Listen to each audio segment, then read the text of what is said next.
Welcome to Pindar Poetry. We hope you learned something new. You start by confirming project fundamentals that directly affect playback.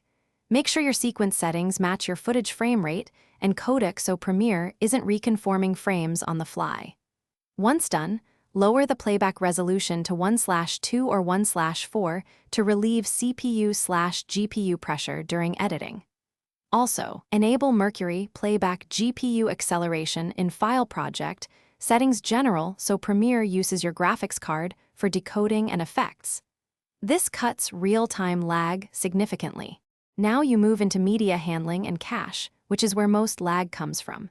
If your source is H.264 or HEVC, create proxies, low-resolution files that play smoothly, then toggle back to full res for exports. Make sure Media Cache and Media Cache database are on a fast SSD and purge old cache files to avoid fragmentation. When proxies aren't ideal, transcode problem clips to an edit-friendly codec like ProRes or DNxHR, so scrubbing and effect playback are much smoother and more predictable.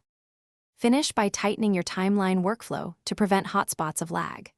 Disable or lower demand effects like lumetri scopes or noise reduction while editing, and apply them only at the end on adjustment layers. Render in to out for any complex segment you'll review repeatedly so playback is real-time. Press Enter to render previews.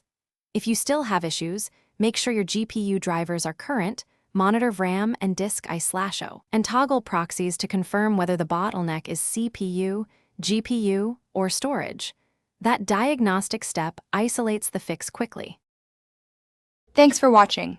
Consider subscribing if we helped you.